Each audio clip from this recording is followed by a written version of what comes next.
What's up, everybody, and welcome to another episode of Business and Biceps. And you better wake your ass up, because on today's show, this is a record-breaking show. I already know. You know why, John? You know why? Why? Because we are live on Twitter. We are capturing split screen.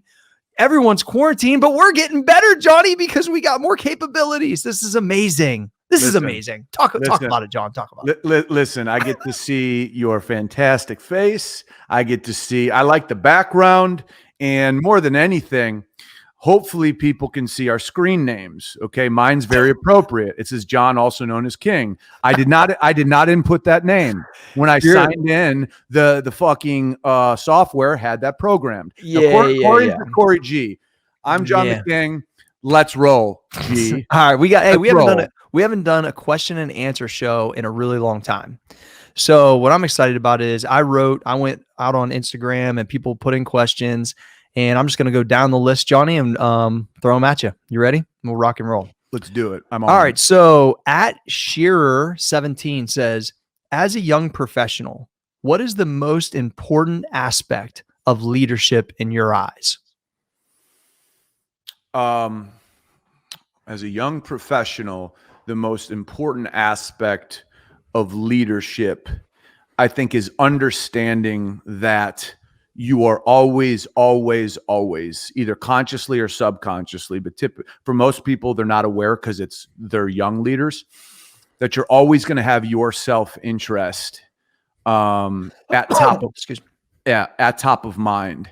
And if you want to be a great solo operator, salesperson, whatever, you don't need to be a leader, right? Because you're essentially leading yourself. But if you're trying to lead a group of people, you cannot have your agenda always at top of mind. It goes from a me style of thinking to a we style of thinking if you are to succeed. And I think where a lot of people who are young, when they get put into positions of leadership where they fail, is they got there because they had the me mindset, which caused them to succeed and get there.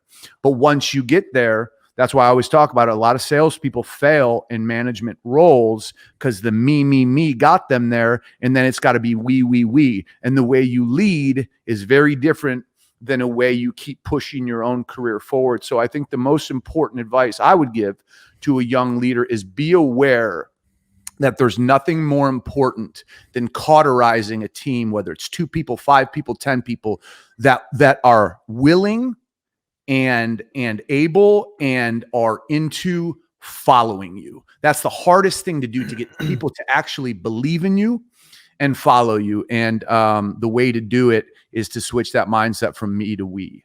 Yeah, I think, action speaks louder than anything, right? If somebody sees you as a young leader doing the things that you believe is going to contribute to success of the group. And yeah, I agree, John, as a solo entrepreneur or solo sales type of person, it's hard because you're always pushing that ahead. But then once you get to where now I have more, responsibility, it's like letting people in on the process, showing them the process, and really like, it's so cliche to say lead by example, but they're not going to believe in you if they don't see you practice it. So you have to inspire them. Yeah, you have to inspire them through action. Like what's Marshawn Lynch say? All about that action, boss.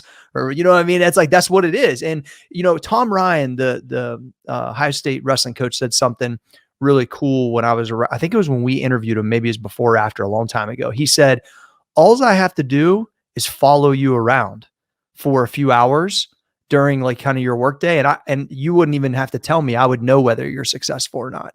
Like action says so much about a person, way more than this motherfucker right here. All right, Johnny, how many people do you know that are loud as fuck and ain't doing nothing, bro? Most. And here's the thing, I like this question because it's like a gut check to everyone. So this isn't just young leadership. I think it happens when you do experience some success, right? Because when you experience success, there's a focus that comes back to, look what I did. And then you forget, like, okay, if you want to keep growing your success exponentially, you can only do so much. I can only sell so many things. I need to create 10 more, 20 more of myself. And the only way I can do that is to inspire other people. So by default, I need to become less selfish. And that has to occur. Like I said, I want people to understand the difference between the conscious mind and the subconscious mind, because consciously, a lot of people, most people don't think they're selfish.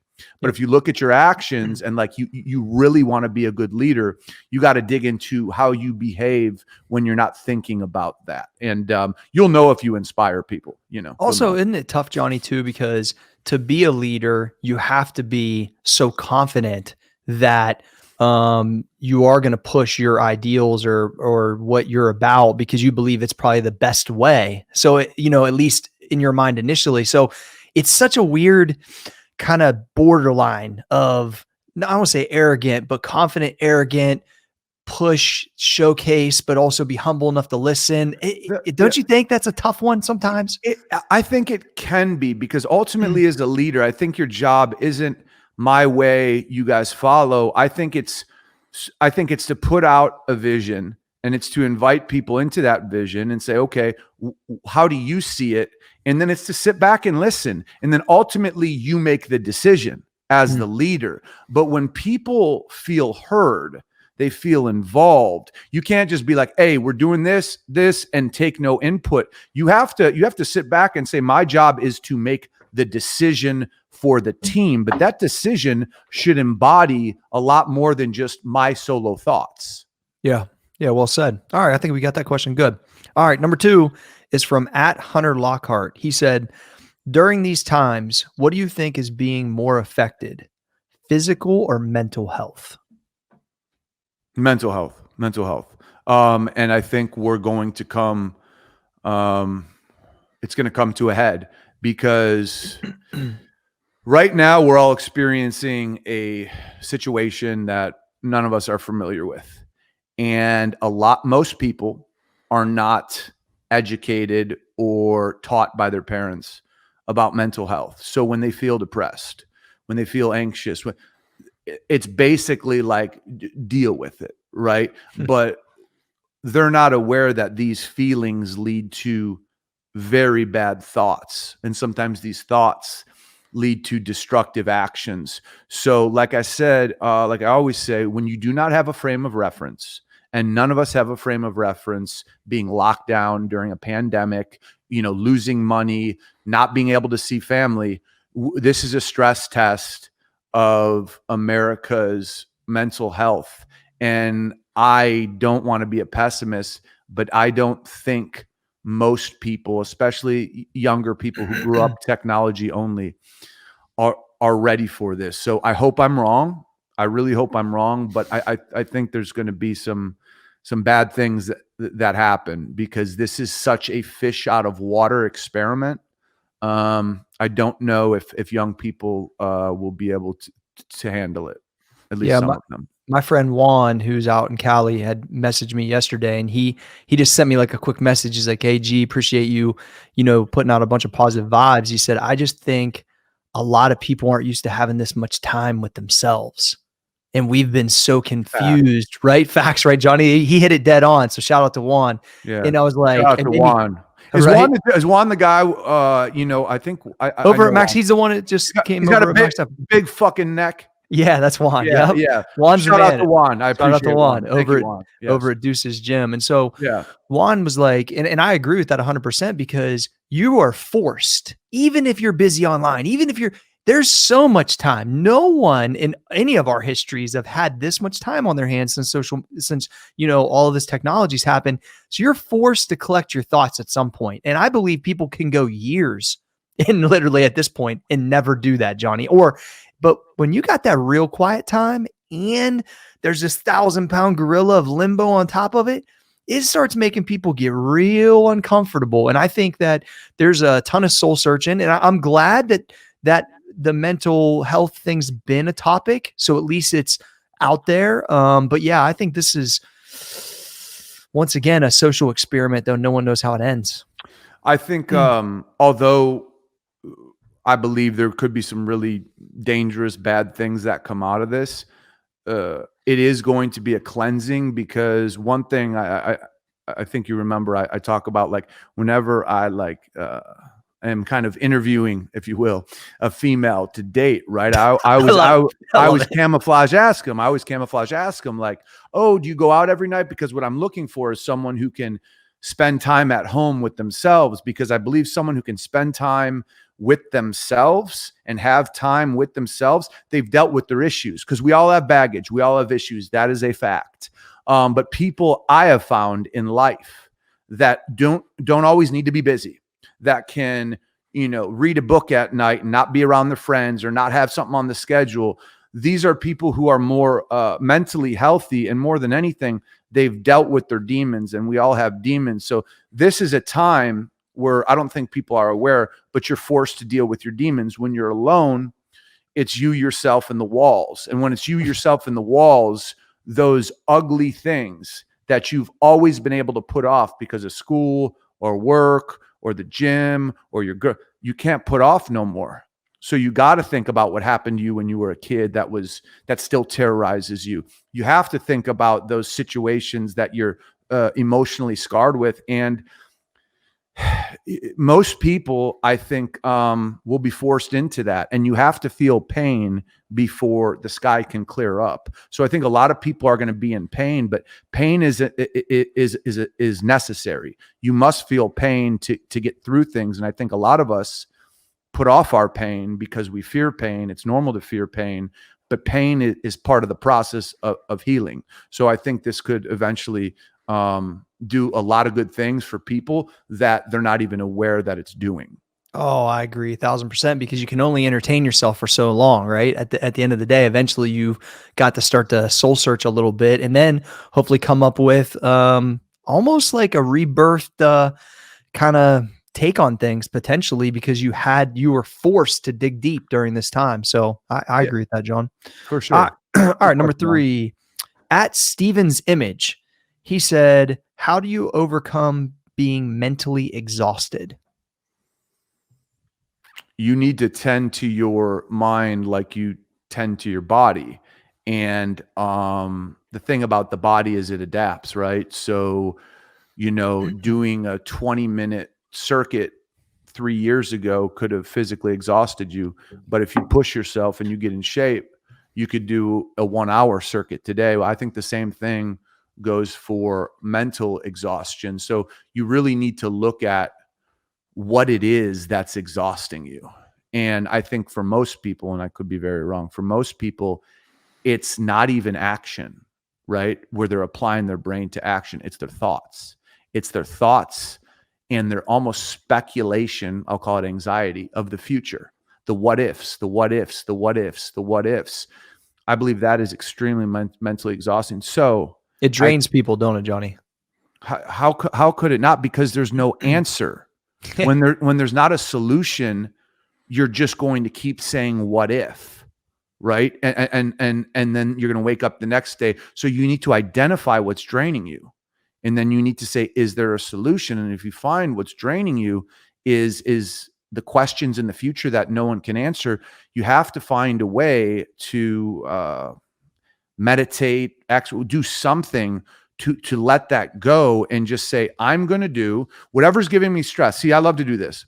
Whatever's giving me stress, I'm going to put a plan in place. Yes. So that doesn't come true, or at least I'm going to put in a plan in place so the probability of that coming true is extremely low. See, that's how you got to deal with things. But worry and paranoia, guys, that brings yourself down. It doesn't bring no one else down, man.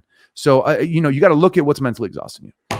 Yeah, I think that plan in place is a you got to have a strategy. Right now, you feel exhausted because you got no strategy. It's no different than if you have no diet and you're trying to get results, or you have no bit. Like, you got to have a strategy, and everyone's strategy. You think these are free? You think those ain't free, boy? That motherfucker. Those ain't God. Free. Where's that bicep strategy? Where's this at? Oh, jeez. Oh, John just brought the heater out on camera. Is that allowed? I don't know. I don't know what you're talking about. I can see Trey in the room back there shaking his head. I don't know what you're talking about. Heater on the dash. I lost my train of thought. That was amazing, though. What was I saying? Okay, yeah. So basically, you got to create the strategy, and sometimes, so like I've had kind of my normal morning strategy for so long. Some people, once they get into a groove, they don't even realize how much that changes the way they feel. Like I felt like a whole different person 2 weeks ago, literally, like a Yeah. whole different, because my strategy was so uprooted from what we got going on. The last 2 weeks, I've been basically back in it, and I feel like me again with a little bit of quarantine changes. You know what I'm saying? So like, find that strategy and really just like adhere Corey, to it. I mean, you feel like do you age? You I don't mean, age. You I don't don't know age, about bro. that, bro. Get out of You here. don't age. I don't know this guy. This guy over Get here. out of here. He Get out doesn't of here. age. He doesn't I age. Someone I got someone look into his medical records. Hey, if I grew my beard, you'd know I'm about to be 42. It's fucking as gray as this hat, bro. I get that question more on Instagram than I do about abs. Why don't you grow your beard out? I'm thinking, motherfucker, I'll look 50 when I grow it out. That's Oh, why. All right. S&P. Oh man. All right. So at AWOYT, what I can't wait to ask you this question, Johnny. What is your craziest high school memory? Oh god. Oh god. Hey, Trey's laughing. I can see him. Fuck, man. You're live. Hey, Johnny, just fuck. remember you are currently Dude. live. So maybe not the craziest, but maybe one you can. You want me to go first? Do you want to think about it? Oh man, there's so many. Go first. Yes. So I when I saw this one, I was so excited to ask you, and I knew we'd be live. Two, I was thinking, I remember, so we used to have parties at Dustin's house in high school, and Dustin Myers, one of our partners in Max Effort, and Coach Myers on Instagram, his family setup was completely unique. So his parents were divorced, just like mine, but his parents kept the kids at the middle house. This is even in the country, and no one had crazy money, but it was a unique setup. So mom and dad both went and got their own places, rented their own spots, and the kids stayed at the house in the middle. So they would alternate weeks, which I always thought was super unique, right? Like as a kid that had a divorced family, I was like, man, if I could have just stayed at the same crib and my parents would have came and gone, that would have been amazing. Well, anyway, like when it was his dad's turn, he would just let us fucking wow out. And probably shouldn't have, but Kim, which is amazing. And so we had some parties there, and one night, one guy, he had this huge picture window right in the fucking kitchen. And one night the party was so wild, somebody went through the kitchen window and somebody broke and ripped off the oven door. And so there is no way. And also there was, we had like somebody's 30-year-old cousin. The guy actually got put in jail for selling crack years later. Oh, that's right. Got in a fight with an amateur boxer on the front. I mean, dude, it was like unbelievable. And luckily there's no social media, and I'm bringing this thing to light, but Yeah. I was in fucking shock. I was like looking at D like, how it's not my house, but how do you explain there's no front picture window? That John is huge. I mean, it was huge, like as big as the one at CBD Social. That's gone. It's just, and then your oven doors ripped off, and then the screen doors ripped off because a 30-year-old crack dealer basically ripped a guy through it to get into a fight. So that happened when I was like a sophomore or junior in high school. That was the one that came to mind first, but I don't know. I'm sure you got one better than that. Yeah, I got a lot. So I'm just gonna, I got a lot. So I'll come up with this one. Was disclaimer: I don't condone anything that was done in my past. I've grown up a lot. Okay. All right. That's how it. Okay. So, anyways, my ex-girlfriend, when I was in high school, her parents were really cool. They liked to party, and so they would let us have like fucking huge parties at their house all the time. And I think they felt comfortable, like, oh, okay, John's gonna be here. Okay, we're gonna go out. So either way, we have a party at her house. And I guess there's new neighbors that moved in across the street, and they go to the opposing high school. None of us fucking knew them, but as high school parties go, things start filling up, and there's all these dudes I don't fucking know, and whatever. It's like whatever. And I go to the stereo because I'm a music snob. I always have been, and I'm like, who the fuck sounds accurate. turned on this shit, right? And I turned it off. I think I put on some fucking 311 shout out back in the day, a little random maybe.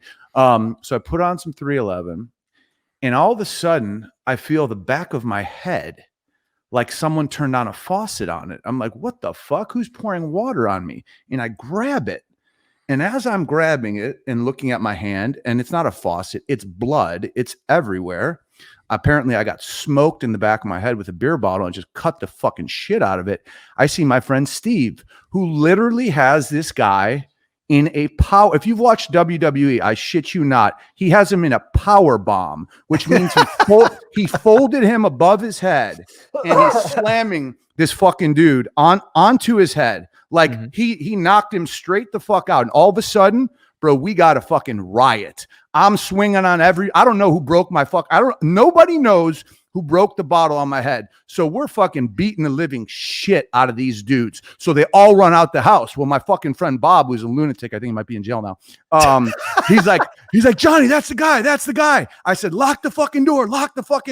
Well, literally all these dudes ran out because they got fucked up. And Bobby fucking locked the fucking front door. And it was him, me, Steve, and he couldn't get out of the house.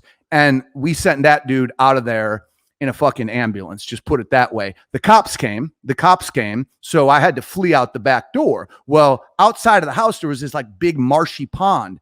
I fucking ran through it. You know, I didn't want to get arrested. And whatever there was like these high stalks of like, I don't know, brush or whatever. But I had an allergic reaction. And when I got back to her house after the cops left, my eyes had swollen shut. Completely shut. And I woke up the next morning and literally like I didn't want to go to the hospital. I didn't want to do anything that could have, because the guy caught the beating he deserved. But yeah, I fucking like my eyes were like swollen shut for like a day. But yeah, that was a normal weekend. So so it's not even classified as crazy. This is the kind of shit you was just involved in on the norm. Yeah, shout out to Steve for the power bomb, because if we had social media, it would have gone viral. I'm telling you, the whole house fucking shook, and this guy's neck had to break. That's amazing. All right, I knew you'd love that. All right, at Colby_Aaron88, best way to develop a scalable sales process. You're asking the right guy, John Fosco. Absolutely, the best way to develop a scalable sales process is to master one on your own. Master it from every angle. Personally, like you have to be the master of this process, and you need to know every objection that could possibly come your way, and you have to have a way to overcome that objection, and you have to have a way where nobody can say the word no to you. So you have to be able to position yourself in this sales process where you literally are the master of it and have the numbers to back it up. So once you fully understand it, it's like being, an A+ student in a class, and you know everything about, let's say, history, American history or something. Once you understand it like that, it's like muscle memory. So when you go to teach it, AKA scale, right? Teach it to other people. You are truly the master, and the only thing that will qualify you as the master is your numbers are higher than everybody. Hence, people need to know what you're doing differently than them. And then you go and you share and you teach. And then hopefully whatever you're sharing or teaching, you own part of or something, because clearly you're doing something that no one else is. Yeah, I've never really done sales in that manner. So watching you do that, John, since we've connected on certain projects, was completely eye-opening, because you knew the scenarios, you knew which way to twist it, this direction, so you were in a better position. You knew the outcomes of if they asked this and the numbers they needed here. And it was really cool for me to watch as an outsider, insider, outsider that didn't take part in the process, but watch how you massaged it and maneuvered it to get down the line, to get, the sale, and then to create the revenue.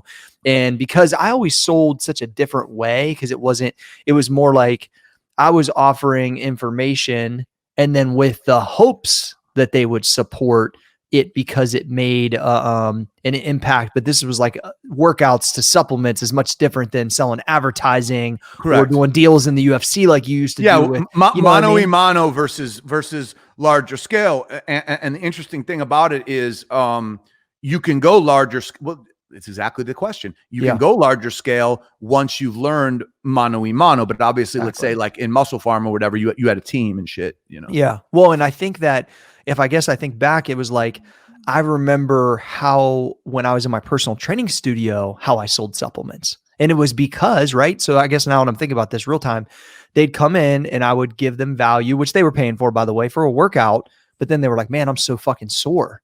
Like, what would you recommend?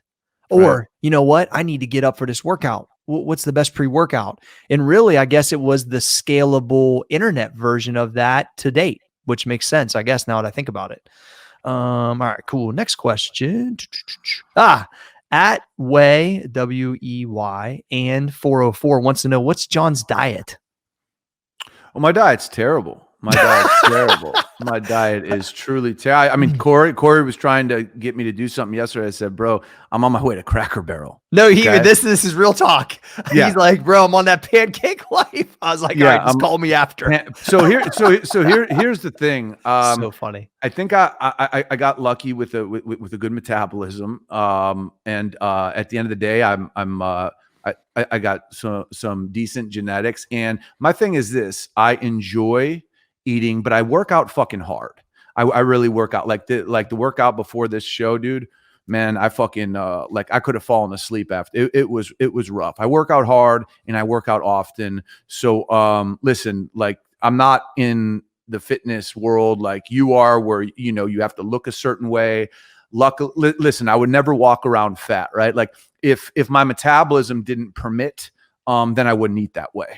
Yeah. But because I can eat that way, and sure, I'm not fucking shredded to the bone, but I'm fine with how I look. Honestly, I make it okay from a health standpoint. I wake up first thing in the morning, straight talk, max effort, amino recovery, and greens. That's the first thing I do, and then I get a workout in. Right after that, I have an acai bowl.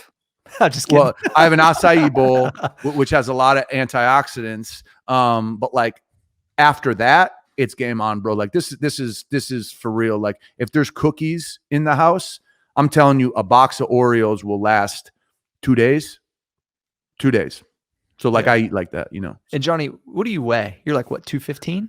But I go between 215 and 220. I mean, because it's not like you're trying to. I mean, you're supporting a lot of muscle, bro. It's obvious that you got a lot of muscle, and yeah, you might not be like fucking bodybuilding lean, but what it comes really what I want to point out, what you said is, I'm happy with the way that you know what I'm saying? Like correct. That's really what it comes down to, is like, everyone has different standards for themselves. John's in really good shape, and I've stayed with you for multiple days. You don't eat that bad. You don't not eat something if you want it, though. Right. But you might go days at a time and not eat a cookie at all. So it's not like you just look for it, but if it's there, you're not like, if it's there, I'm done. Yeah. If I see it, I might be like, oh, I can't do that till Friday. You're like, fuck this, give it to me. You know what I'm saying? So I think, but that's why I wanted to you to answer that question, because mine's so extreme that I think it's good that John keeps a high level of fitness. He's a really strong dude, and he has good moderation. And I think there's something to be said for that, and what you said about the confidence part. So that's why I was glad. People need to understand that you make money based on your my job. You will make less money if you're not in as good of shape. No question, right? And that's what I try to tell. My favorite part would be I'd see Ryan Schaefer out, right? He's a lawyer, one of my friends from high school, and be like, dude, if I could just stay on the diet. I'm like, Ryan, like, it's my job. Like I that's what I do. You know what I'm saying? Like people think that what fitness is a hobby. That's the kind of difference maker. And I'm like, dude, this is my profession. All right, next. At Jake Fagan wants to know, are you for or against borrowing money? Oh, dude, that's completely situational. If you don't have to, no, don't borrow it. But like that is quite a broad question. So like me and Cory. Think about right now though, John. Think about kind of what the culture is of like, just raise money and who cares if it works, then raise it again. So I think that's kind of where it comes from. I got you. Yeah. So I think a good example that we've talked about on the show is that, like, I've opted not to pay off homes I own. You opted to pay off your home. neither one is right or wrong, right? But so yes, technically, if I'm not paying it off, that's debt. I'm borrowing. There's a mortgage involved. The way I look at it is my percentage on that money, right? Which let's say it's 3%. I'm going to go, as opposed to, putting down hundreds of thousands or whatever it is. I'm going to have a higher return if I put it to work in the market or put it in other assets than just lumping that cash down and saving 3% a year. But at the end of the day, there's nothing wrong with paying off an asset, so you have a hard asset.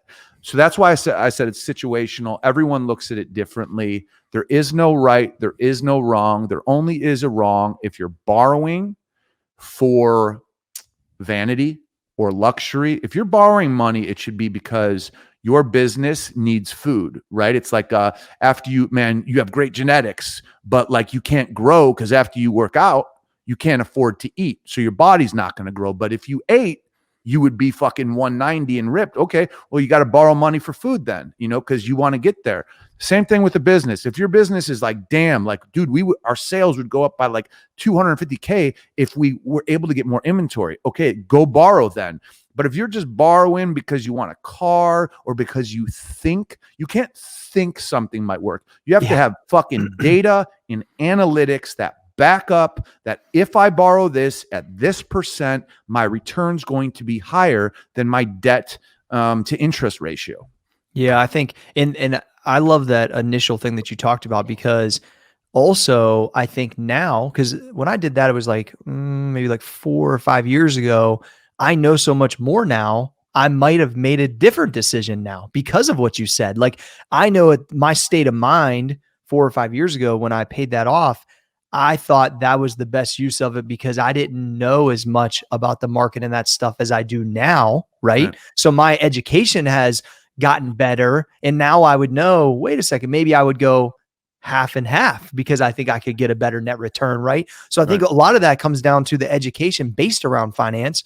When it comes from a business standpoint, I've raised capital and I've not raised capital both ways. I got to tell you, not raising capital, being more profitable, hopefully, obviously your business grows and you do it more organically I don't know. It's way less stressful. It's real. It's real business. I'm sorry. It is real business. I'm sorry, bro. It's real business versus feels like monopoly money race. The other way. It's a race. That's a race to this magical thing called profitability that people rarely get to.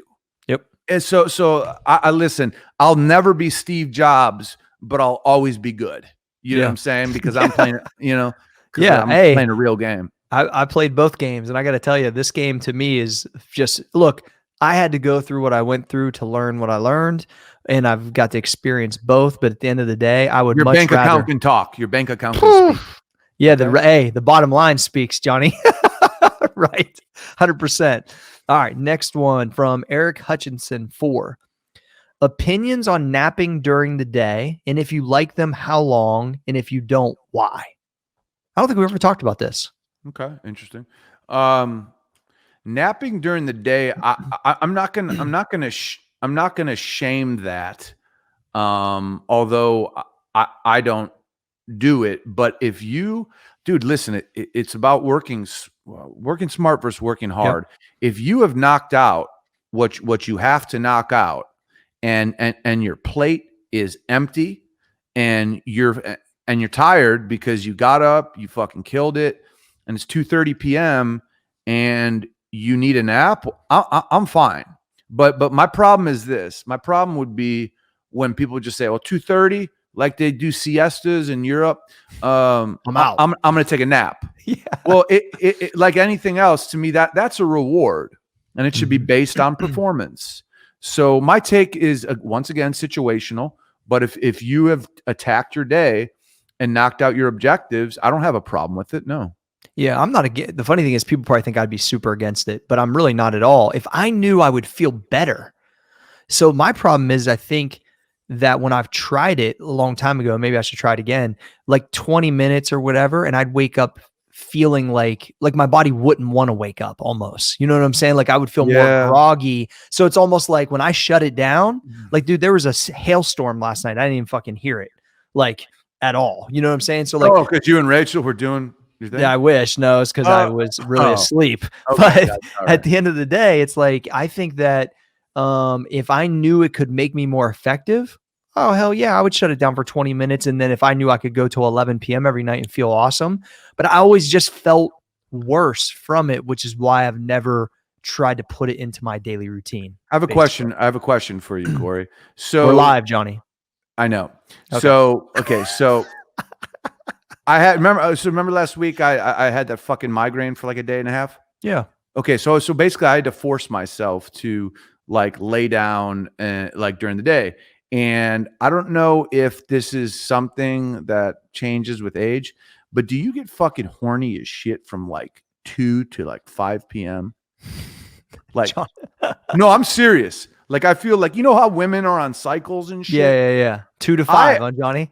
Dude, listen to me right now. Listen, and listen to me. Anyone knows, of the opposite sex who, receives text messages from me that from 2 to 5 p.m. Sexted.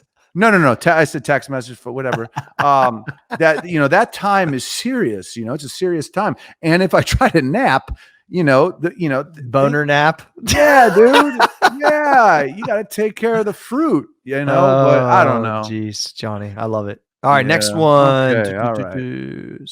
Okay, at Justin James wants to know what's the best thing to do to prepare to own a business someday, and he's currently a teenager. So, like, what could he do now to prepare him to be, I guess, a business owner or entrepreneur? Be financially disciplined. I can guarantee you don't have friends who, and I guarantee you are not financially disciplined. And you could tell me, well, bro, I don't have a job. Well, then get a fucking job. If you want to own a business, get a fucking job and be financially disciplined. That means when you make $12 an hour and you get your paycheck for $540, you don't figure out what video games you can buy. You say, okay, I eat for free because I live with my parents. I live for free. So I'm going to take $100 and I'm going to have that as spending money. And I'm going to put $440 into the bank and I'm not going to fucking touch it. So if you want to own a business, you have to be disciplined. So if you're a young kid, I don't expect you to, be a fucking savant. But what I do expect you, if you want to own a business, is be disciplined with your money now. And if you can prove that, not only are you going to build yourself up a little nest egg that you can start a business with, but that's what you need to have in business. You need to be financially disciplined. Yeah, I love that. I mean, that's something everyone can practice at a young age, which is really cool. Not just it burns a hole in your pocket as soon as you get it. It's out on some video game or something on Fortnite or whatever it is. I agree with that. I think it's so different than when we were kids, right? Now there's resources everywhere for free on YouTube, especially in podcasts. So like, if you're really about this life, like some people know, you know what I'm saying? I think some people like about it. Kind of you like about it, Master P. You know if you Master P, about it. Master P is like 60 years old now. I know. Still about it, bro. He's about it. Silk the Shocker. Where you at? He just launched Rap Snacks, bro. Snacks? Absolutely. I'm telling you, Master P don't fuck around. So okay, cool. Cory, is it disrespectful if I call you a mild wigger, or is that cool?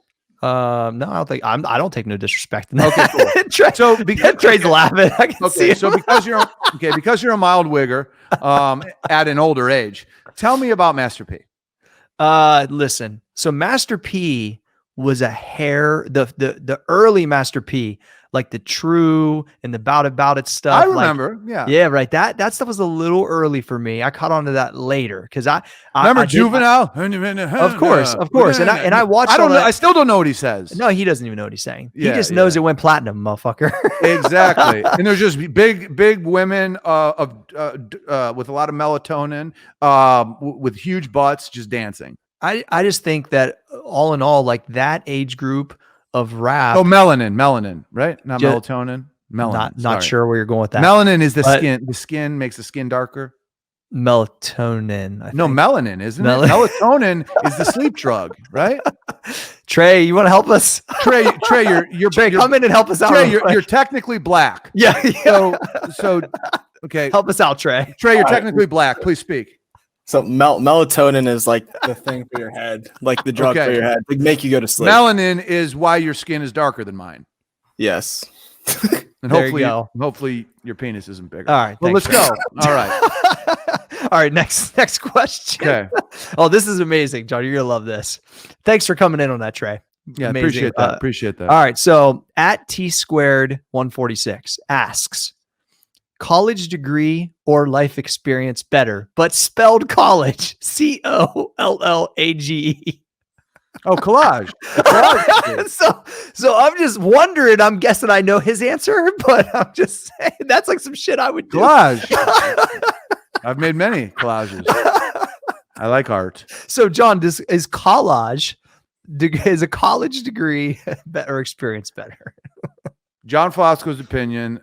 This doesn't mean that it's for everybody. I think college, especially nowadays, is outdated.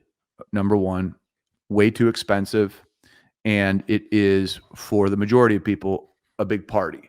So I think college, by those terms, and that's my opinion, is a luxury. It's a luxury that I don't think anyone should get into if they are funding it, because it is like buying a home from a cost standpoint, and people are getting out of college now and they're having trouble getting jobs that pay 40 grand a year. Well, 40 grand after taxes is like, $25,000 or less. So I believe that if you do not know what you want to do, you need to go to work.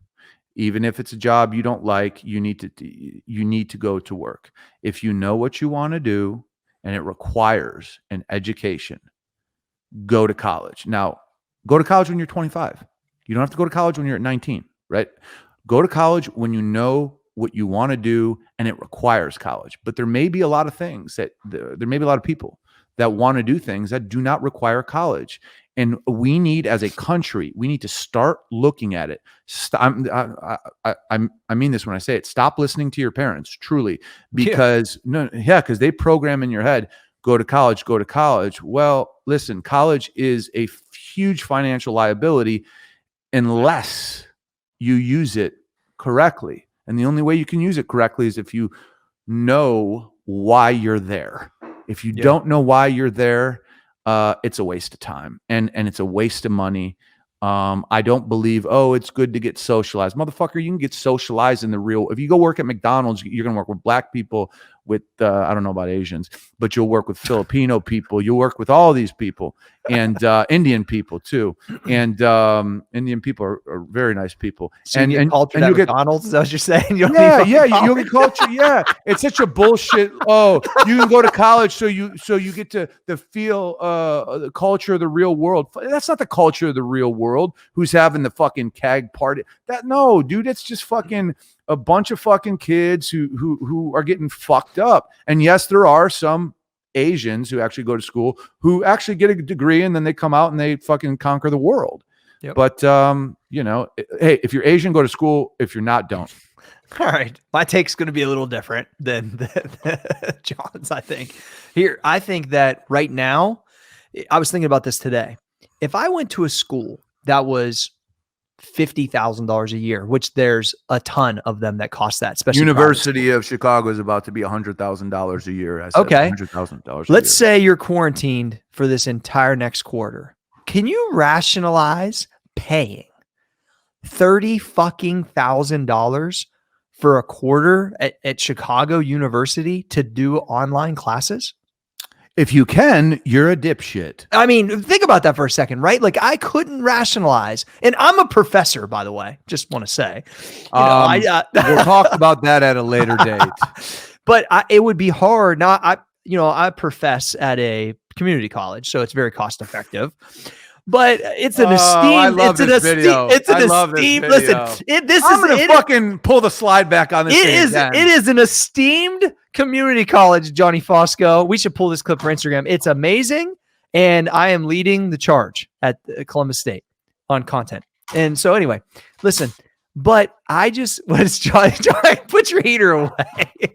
So I just couldn't rationalize though spending the amount of money that I know would be a house payment and a car payment together once I'm done. And I'm going to have a hard time finding a job unless my job that I have a passion for absolutely requires a degree. And even in that, I would have a strategy based around, just like a business, what is my fucking liability here?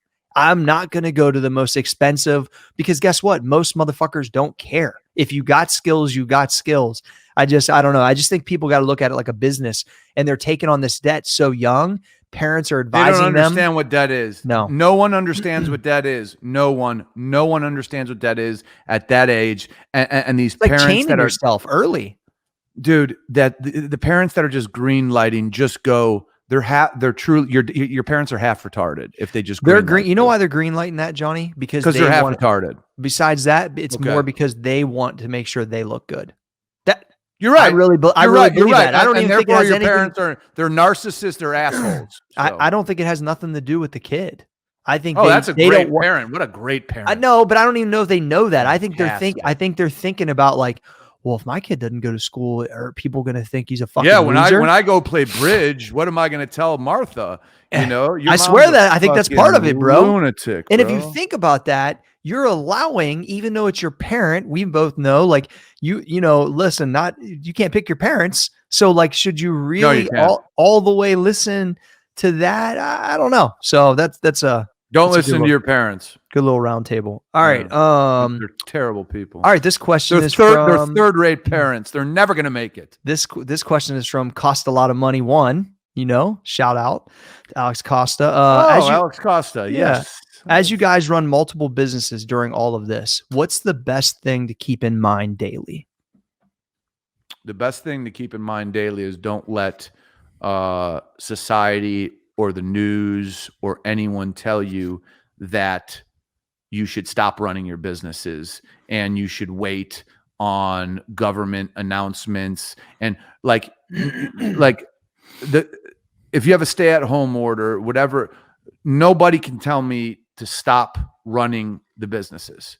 And I think a lot of business owners, I was watching the news the other night, and they had business owners who were crying and bitching and moaning. They're crying and bitching and moaning because they're talking about how hard it is. Well, here's how I look at it. Business, like investing, business is investing. And there's risk and there's reward.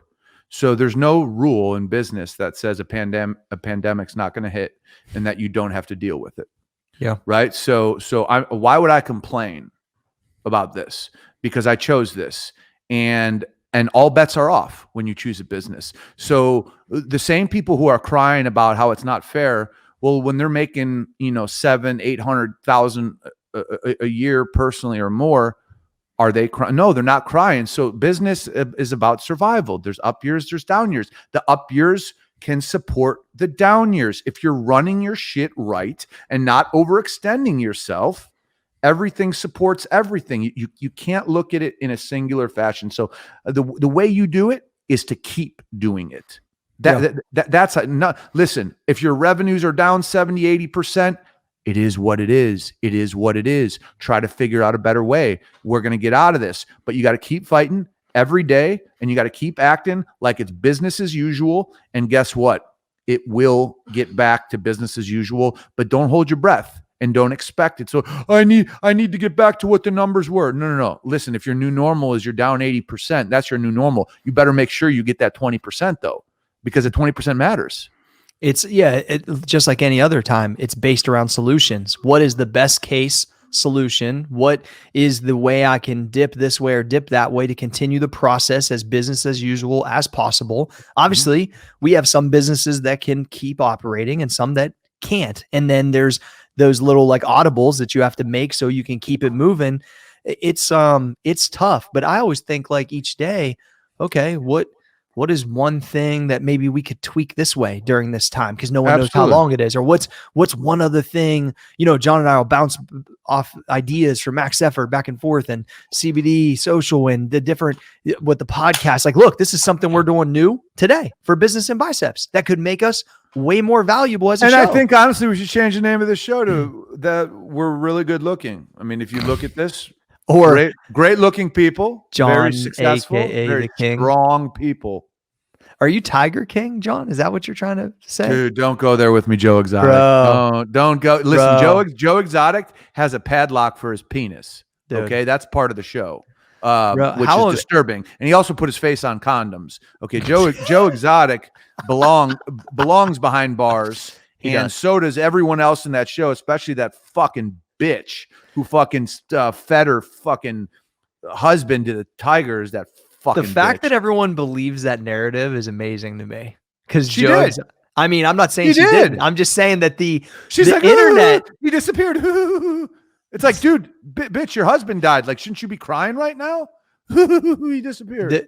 I'm 20 million richer. When I text Johnny about the show, I was like, it is a train wreck that just when you think it's going to let up, it actually gets worse. Dude, when how about the two guys? I was like, are you fucking kidding me? Hang on. I have to show you a meme that my brother sent me in regards to that. Okay. It's fantastic. So everyone who's watched Tiger King, this is a great meme. Hang on one second. Don't you think that he probably is in jail thinking he's missing his ultimate fame right now?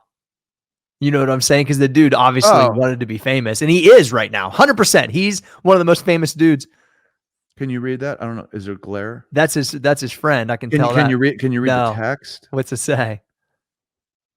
It says, okay, so here's the photo. This is his investor. Who thinks he's like a bike. Okay. It says, if gas station erection pills were a person. What? The guy's a fucking absolute boner, dude. He's a loser. He's fake news. And he claims he's rich. He basically wants tigers so he can like lure young women from Vegas. And if gas station erection pills were a person, they'd be him. So. That's amazing. All right. One more thing about Tiger King. Sure. A fantastic part is when his first husband, the huge hillbilly who can't talk, his shirt's always off, a lot of chest hair, a lot of teeth, really bad tattoos, not very highly educated either, not a sharp guy. But either way, where he's just like, I'm not really gay. I always dated women in high school, and I had sex with them. I've been having sex with a girl here. So he just was like buying me trucks and guns. So that's kind of why I had sex with him, but I'm not gay. So you got a hillbilly who's so fucking dumb that fucking has sex with this fucking lunatic for a couple pickup trucks and some guns. Well, yeah, but he had a pink camouflage on his gun. Well, because Joe Exotic's fucking gay as a rainbow. And I mean, honestly, how can you, I'm thinking this, listen, poverty, how can you turn gay for a automobile and a weapon? I mean, you're saying it would take more than that for you, Johnny? Oh, we can actually see somebody put laugh my ass off on Periscope, so they could actually add a comment. That's pretty cool. We could see that right on the screen. Oh, Nate 9008. What up, Nate? We didn't even know you. We didn't any relation to Nate from 209, Nate Diaz. I didn't even know you were able to do that. All right, next question. Oh, discuss the way it's at Alex Leaf. Discuss how you guys came up with the Max Effort name, color scheme, and product. Oh, fantastic. Yeah, we were in the room for a while, weren't we, Johnny? Yeah, I remember being in Boston, meeting with a terrible company. Yeah, an awful company, full of con men. And we were in the hotel room and we were working on logos. And yeah, Cory was pretty adamant about the name Max Effort. And at the beginning, I was not the biggest fan of it, but as I kind of, I'm not into the powerlifting, obviously, world, but as I kind of did a little more research, like I was like, oh, okay, yeah, I like it. So yeah, Cory came up with that. And then basically we had some logos made from not so good people. And then I was like, I'm into this kind of gig art world. I'm like, dude, I can reach out to these fucking badasses and they've never done anything like this. And we can throw some ideas at them. These are the Ames bros, AMES bosses. And yeah, and basically we're on the phone just throwing out ideas, telling them what we wanted to do. And then I remember I looked up at a Pele poster that they made. It was a Pearl Jam, and it had all these lines running around Pele, just like the lines that run around Max. So basically it was just the throwback vibe that me and Cory were looking for. And we just had some really, really good partners that understood the elements of a brand. And what I want people to look at when they look at that brand is I want them to look at Max Effort, right? That's a standalone logo. I want them to look at the character. That's a standalone logo. I want them to look at the muscle. That's a standalone logo. The monogram, ME, standalone. All these things are elements. So that it's elemental brand building. And I think they taught us that, really. Oh, and that's what's so crazy, right? Is during that process, I was one of the co-founders of Muscle Farm. John was the main marketing thing that we worked with. So even though we weren't partners there, but we were partners in a process, right, of pushing a brand. So both of us initially kept being pulled down that kind of angle because we were so used to it, I think. And we were like, what can we do completely different, right? And that Pele poster, it looks like Pele's doing a bicycle kick, right, Johnny? Yep, and it's like you dropped Pele in a white pond, and you've seen all these lines come up. Ripples, ripples. It's unbelievable, right? And then Max Effort Muscle, I really thought, because you could be Max Effort in anything, right? You could be Max Effort in fucking tennis if you want to be. You could be Max Effort at home with your girl. You could be Max Effort at anything. And I was stuck. This is something John didn't mention. I was stuck on one color scheme, where Johnny was the one that was like, you know what? I think that this was a huge part of the business. I really believe this logo can go, because lime green and black was what I kind of breathed and ate for so many years with the one brand. But this one could literally have colors that could go to any parts of the country, any sports teams, any college teams. And it just gave a lot more variety, and it allowed the brand, like John said, broken off in pieces, just the script, just the M, just the circle, just the guy. You had so many different ways to take those elements. And when a lot of people look at logos, they don't see all that. And I don't know that we saw all that at first, but once they broke that down, and these dudes is high level artists. And here's the other thing is, this is what a lot of people wouldn't have done. I know it. Out of the income, out of the revenue or the investment, 25% of it went to the fucking logo. Right, John? Isn't that accurate? About roughly? And no one would ever say, like, all right, if I'm going to spend, 10 grand, I'm going to spend 2,500 on the logo. Most people will be like, and we spent way more than that. Most people would be like, hell no. But that's what carries the brand. If you already know you got the message, you believe you can get it out there, you believe you got the quality of the product, the brand is so make it important. Hot. Yeah, you got to make it hot. And we did a ton of dialogue back and forth on packaging.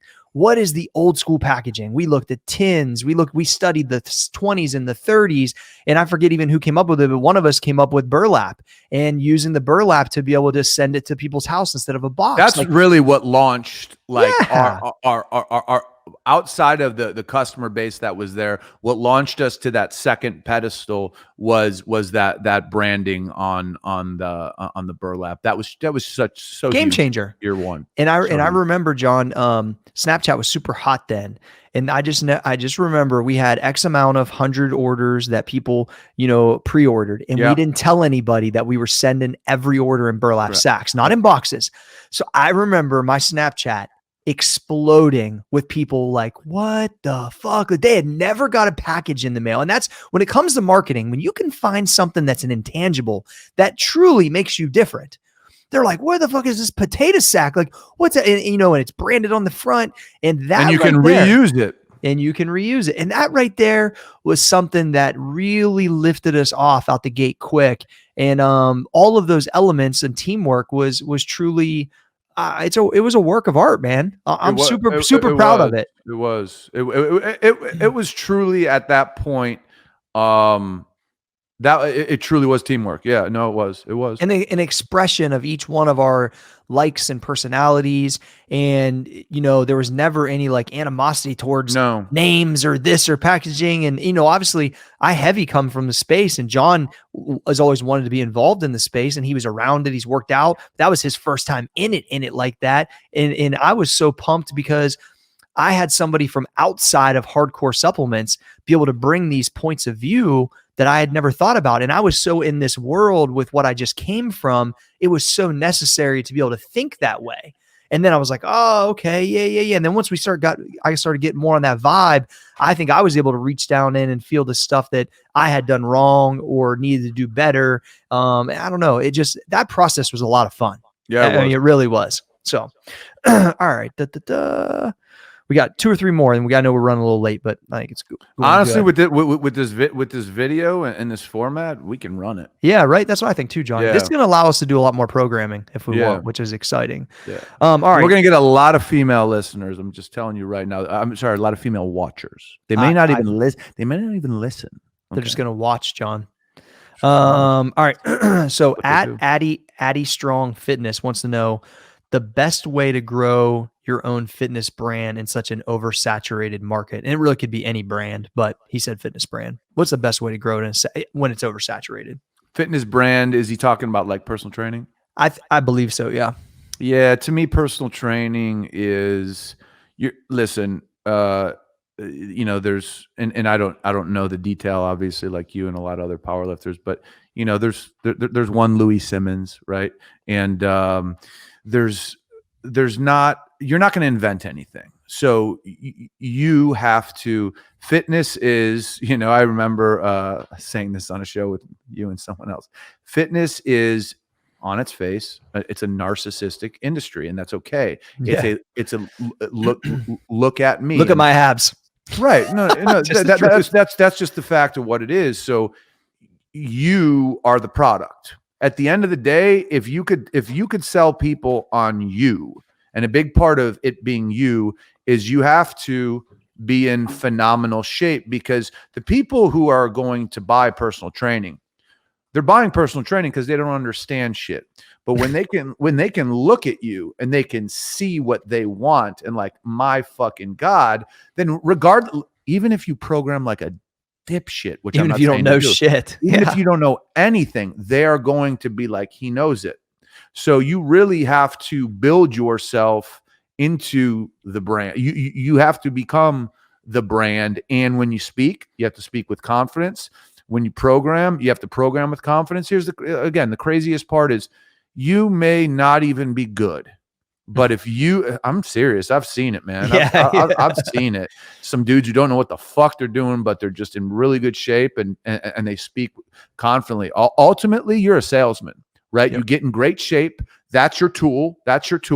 And then you sell the fact that you know everything. And if you're convincing, people buy. Think about this too, John, though. The one thing you did say is that you might not know very much and you might be in shape, but the average person doesn't know anything. Right. That's so they're coming to a personal trainer. Exactly. So my point is like, even early in your career, if one of the main things, because you don't know a lot yet, is that you're in really good shape, you're your best billboard, to your point. They're going to believe in you because you at least display it, right? Then as you learn and you get older, then you can speak even more confidently and work with people that are more advanced. But early on, it's got to be truly about the way you display yourself out the gate. It has to be. I mean, now, as I got older, I really tried to find things that I could essentially claim as mine, or things I did that were unique to me, but that didn't happen for like a decade. I mean, or more, because there's certain things in spots in my career that I found something I realized like hadn't really been touched on and I was into, and it worked and it could kind of be my thing. Lunges. Lunges is one of them. When I did the muscle trifecta, when I did the powerlifting meet, bodybuilding show, and Olympic lifting meet the same weekend. No one had done that before. Like, people had squatted every day before, but not guys that looked like me. It was mostly like Bulgarian or Russian guys. Like, there's little pockets of things. But also, here's what I would notice back in the personal training days, way before the internet. Every time I would do a bodybuilding show and powerlifting meet pretty much every year. Every time I would do a bodybuilding show, my sales would go up. Every time. Because you're displaying more discipline. You talk more confidently. You look better. You look younger. That's it. And it would be I could go to every chart, bro. Every time I get ready for a show, it's just the way it is. Well, so. and here's the thing. I brought up lunges because that's a great example of, okay, so what's great about, walking lunges? Okay, so you double down on, you triple, you quadruple down on them, and anybody can do them. And I found something anyone can do that can, if and they it doesn't get good cost at them. money. It doesn't cost money. And right now there's a lot of people doing them, Johnny. A Right. lot. No. That's my point. So to this guy's question is, if you can grab something like that and, put your own spin on it and pound it, the money they're not spending on, gym equipment or supporting that movement, they could probably spend with you. Yeah. Well said, Johnny. I figured you noticed the double, triple down on that. I mean, that's Come a on now. unique, my dude. Come on now. Little do you know, fucking Johnny F Fitness with the Farmer Carry Yeah. squad, with the Farmer Carry squad. So no, is that's actually there is a question about that. That is becoming real though, John. I'm telling you, people are asking about that on a regular basis. I see it all the time. You're just not on social media, so now No, I apologize. The message requests are there. I'll get, and that's how I knew Juan, because he seemed like a really nice guy. I saw a lot of messages, and I just saw this fucking big neck. But He's a beast.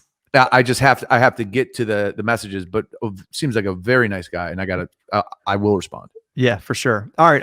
At Stenger00 wants to know, what are your thoughts on investing the $1,200 check I get from the stimulus thing? Or how would you potentially invest it actually?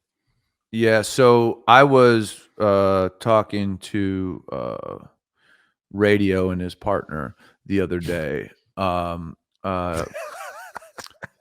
You're a fucking mess. and so listen. If you could, you should not invest the 1,200 if the 1,200 is needed for bills, right? Yeah, like but like if it's 1,200 and you're able to support yourself, I heard this from like a hedge fund manager, and he was talking about coming out of this pandemic period. You have to look at companies that are legitimately like in infrastructure plays, and it's safe to say, if we look at kind of a semi-tweaked world where it's going to skew towards staying at home or staying in places as opposed to always going out. I'm not saying it's going to stay that way, but it's going to skew that way. Amazon is almost part of the country's infrastructure. Yep. Walmart, $2,000 a share today. Again, Walmart is part of the country's infrastructure. So do I think you're going to see returns on Amazon and Walmart like you could on, let's say, potentially an airline stock in 2 years that's being destroyed by this? But you might not see a return, but is it safe money? It's fucking safe money. And Amazon, there's no reason why Amazon can't be a $4,000 stock. Amazon is having trouble keeping up with demand. Let me tell you something right now. Jeff Bezos and Amazon don't have trouble with anything. Okay. They just, if they're having trouble keeping up with demand, I invite, that tells you the numbers are up. Dude, I invite everybody to look at their Q1 numbers when they release them. They are going to be, I think, indicative of what I'm saying. They're truly going to be part of our country's infrastructure. So Amazon, Walmart, Costco, I think we really need to start looking at things like that. So I bought a share of stock for each one of my kids for Christmas of Amazon 2 years ago, 2.5 years. 2 Christmases ago. It was $13.33. I wish I'd have bought way more at that time.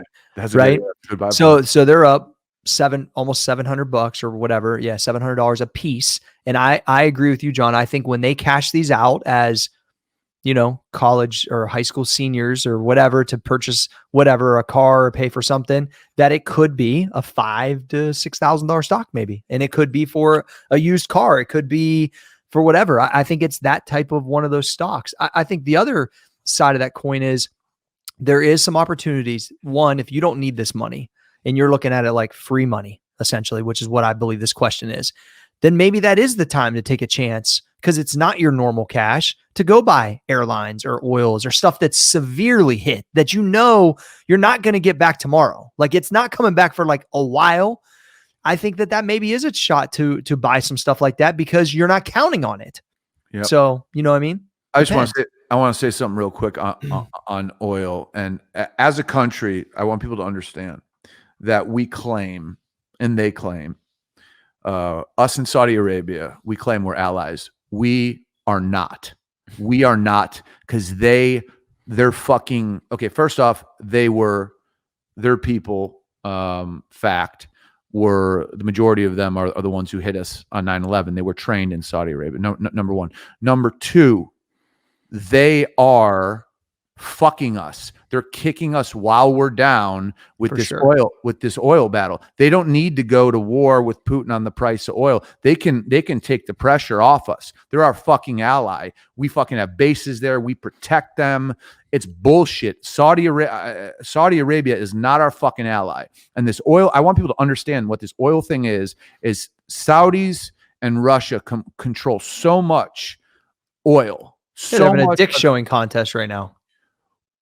I believe it's a coordinated attack on the United States. Yeah, I could see that because if oil wasn't suppressed at the same exact time, then the magnitude of the market wouldn't have been as drastic. And there's no guarantee that these oil companies aren't going to go out of business because, like I said a week and a half ago, they're running out of storage. They cannot sell it this cheap. They will lose money, and they also can't turn off their pumps in certain places. So literally, if Saudi Arabia and Russia don't come to a deal, nobody look at Saudi Arabia as an ally, because they could stop this shit today. We give them fucking money. We give them fucking protection. Fuck them.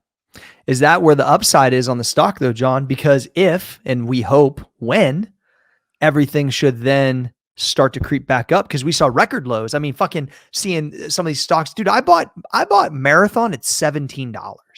It was $65. Even if it doesn't go back to 65, but it hits back in the 40s, it's a huge opportunity that we've never seen in a lifetime, right? So that's the risk you take, is like, if I go, because I went down the line, BP, Royal Dutch Shell, Exxon, Chevron, I got a little bit of all of them, because I'm banking on that the world still runs on oil, that eventually these two fuckers will let off the gas, but that's not guaranteed. The question is, which companies can make it? Can make it. And when people are investing in stocks right now, you want to look at free cash flow. You want to look at balance sheets. That's what you want to look at. You want to look at who's cash heavy, because that's how, like we talked about on another episode, that's how a small business weathers the storm. And that's how there's no guarantee that a big oil company can weather the storm, because even if the Saudis and Russia come to an agreement, who in America is driving cars anytime soon? I haven't put gasoline in any car since this happened, because I don't go anywhere. So this is yeah, that's real. There is a huge reward. Talk. There's a huge reward for those who put money in risky places. Huge reward. Yeah. Huge reward. So I'm banking on that, hopefully. Yeah, absolutely. But I want people to understand why oil's here. Why? Yeah. And it's because our fucking quote unquote ally and the fucking dude that Trump, fucking sings Kumbaya with, who fucks him in the ass every day, Putin, is stepping on our throat while we are down. This is my own question, or statement. It's almost like everything's been going since we got out of 2008. Shit's been fucking skyrocketing. Isn't it one of these where we needed not this type of like people dying adversity, but from an economy for people to understand, like, it's just not always okay, Johnny? You know what I'm saying? Like, some of these young business people, they've never seen really any market adversity or any. I just wonder, like, because that's just part of life. I got you. You know what I'm trying to say? I think that would vary from person to person, but I believe this is a coordinated attack. I believe that. Listen. China controls their people. China's a communist fucking country. Don't believe that they're they're communist. Period. Straight up. They put this fucking thing out. The fact that we are Don's going straight conspiracy. No, it's a fact. There's documents that fucking show that China suppressed information around the release of this virus for a fucking month. A month of preparation, not to say that Trump would have prepared because he knew about it, and he said, it's going to disappear. It's like beautiful. It's like gone. It's like gone. Poof, gone. And here we have 7 people. They're all home. Yeah, that was in February, you Fucking moron. But anyways, so we have to understand that I believe this is coordinated attack. I believe China comes at us. Russia and the Saudis all of a sudden hit us at the same time.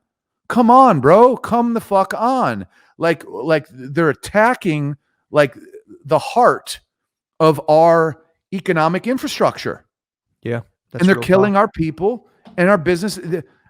This stuff, listen, it may sound crazy. It's not a coincidence, dude. It's not a coincidence that fucking Russia and the Saudis are just battling over oil as we're getting destroyed and our country's shut down. That's not a coincidence. Yeah, that's real. The East has always wanted to take down the superpower, us. We are the imperial superpower. We're the strongest country in the history of the fucking world. You think Putin wants that? You think Xi Jinping pussy wants that? All right, next question. Amazing though. Mitchell Kunar, who's actually an intern sometimes over. Thank God his last name wasn't Trubisky. No, yeah, you love that guy. Not that you got big dick Nick Foles now though. You're good to fucking go, dude. All right. Is there such a thing as too much growth for your business, like too fast? Absolutely. 100%. Too much growth too fast is you lose what got you there, because it's like every notch you climb up on the ladder, there's new procedures, there's new employees, there's new roles that need to be filled in a business because it's taking on more and more and more. You can't just fucking fly up and not scale the insides, like the guts. It's almost like if you went from 150 pounds to 220 pounds and you kept the same diet. Yeah. Like you're not going to be able to support that 220, you're going to be malnourished and all that stuff. So yeah, for sure. And I think the biggest thing you lose is you lose the corporate culture. Whatever makes something successful, if it skyrockets and you don't take the time to support it with people, you're gonna lose what got you there. So yeah, that's kind of my take on it. Listen, we had the business before that was quadrupling every year, and it's almost impossible to scale. Every person is high quality, that everyone's always on the same kind of like page. When stuff's growing at crazy record levels, what happened to the culture? Like, what happened to your culture? You lost sight of it. Yeah, I mean, how could it's almost like impossible not to, and not to mention that skill sets at that level, when you're talking about having like 6-7 warehouses and millions of bottles of inventory, and you're dealing with big box stores, like it takes like I straight up don't have that skill set. Like it takes a fucking skill set of an executive level. Right. Like, and you're not even guaranteed. We brought guys in from Campbell's Soup and fucking hedge funds. None of them really could fucking kill it, bro. Like there is a level of business that is out there that I witnessed and was a part of. I didn't know how to do. I was good at the lane I stayed in, and I thought I had a lot of value, but I couldn't go in there and break down the warehousing inventory bro. So at the end of the day, like when in all the way down to the field level people, hiring is a skill, staffing is a skill, growth, cash flow, the margin, cash flow management. All of it is a skill. So yeah, you can grow too fast, and I believe my old business was forced to grow too fast. What a great story of growth at too fast of a pace. The old business. No question. All right, we got 2 left, Johnny. All right. At Dookie Smooth. Great. Smooth. Okay.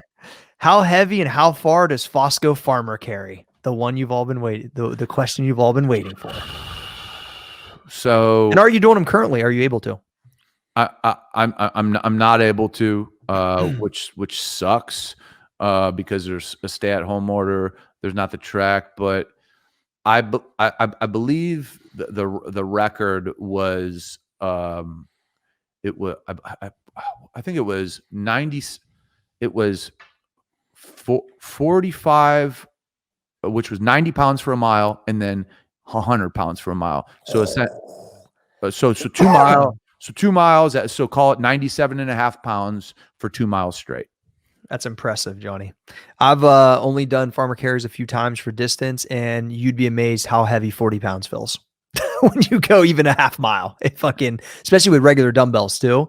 Like I don't have any kettlebells, so I did it with dumbbells. I was Dumbbells, wrecked. it's a whole different game. See I- that people need to understand that it's a whole different grip. It's a whole different game. I was fucking wrecked from it. And Yeah. I have a decent, like, I've never had to wear straps when I deadlift. Like I have a decent grip all the way from back in the coal mine, and it was fucking hard, dude. It was real hard.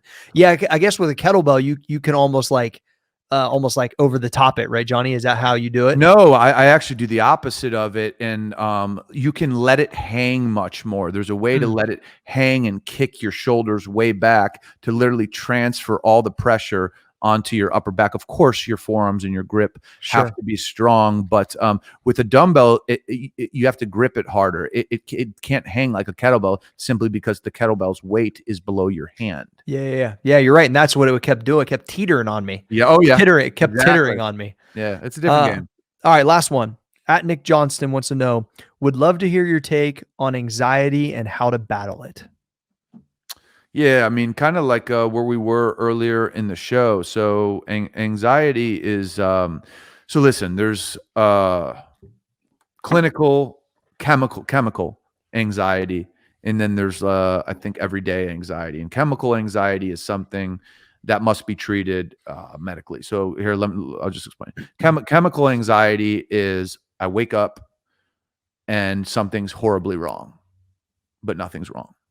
Okay, that's the feeling you have. That's a chemical imbalance of some sort, and it feels like something is terribly wrong, and there's absolutely nothing wrong, but that feeling will not leave you. That you have to see, a medical professional, psychiatrist, and you need some sort of medication, right? But for people who are having anxiety, worrying about the future, that is completely controllable.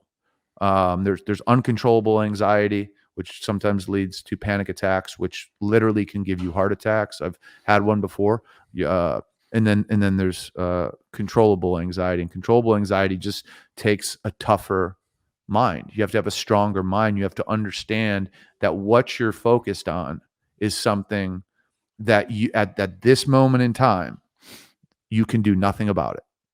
You can do nothing about it in terms of understanding or finding out what the outcome is going to be.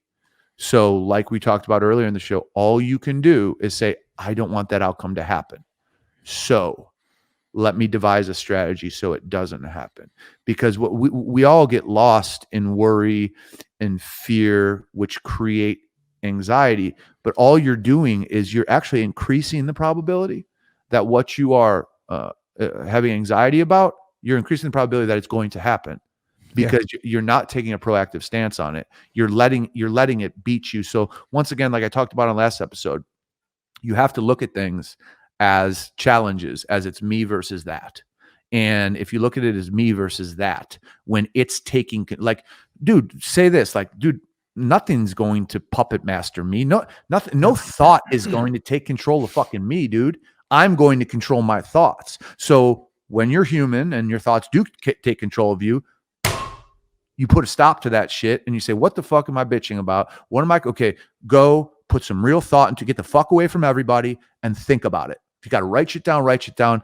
And trust me, it will calm you down. And you say, okay, when I worry about this, this is what I do now.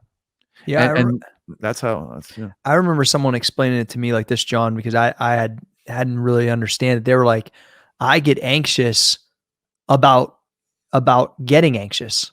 And then it's such a mind fuck, I can't even get out of it, where they've had panic attacks before and then they're worried about going somewhere and then it happening again. So the worry isn't even about a certain situation that's making them panic. It's the anxiety about the anxiety. Yeah, right. On top runs in my family. I have that. That would be such a mind fuck to try to like unravel, to think that you're, that's why somebody was explaining it to me one time a long time ago. And I was like, man, all right, I get it now. Like I understand it more. I don't know what it feels like the same, but I think I've had anxiety more when I've been super dieted out before. The stressors seem like they weigh harder and I've had versions of it. I just didn't maybe realize what it was. Now it's more known. So I think I understand it more. But I know like I have family members that have anxiety that take medicine for it, and it didn't pop up till later in life. It just came out of nowhere. You know, what's interesting is anxiety disorders typically are brought on by a change of circumstances. So for example, let's say you've lived in the same place forever. You move, or you go to college, or you get a new job. Literally, that chemically, in certain cases, changes your brain. And that brings on clinical anxiety. Wow. Yeah. Huh. All right. Well, shit. Great episode, Fosco. It was Absolutely. this is awesome, huh? Yeah, this is very, very nice thing. This is a great thing here. And I'm glad Trey was able to come in and talk about his skin tone. Well, yeah, Trey. That was big. We need to talk, on Black issues. Trey should be more involved. He should be more vocal. Also on hallucinogenic issues. Trey should be more involved. Listen, Trey don't look like he's smiling too much on that one, though. I don't know. Maybe he can't hear us. No, he can't. No, Trey's listening to Igor right now. So, all right, Johnny Fosco. Gee, can the podcast be stopped? The podcast can't be stopped. That's fucking sweet.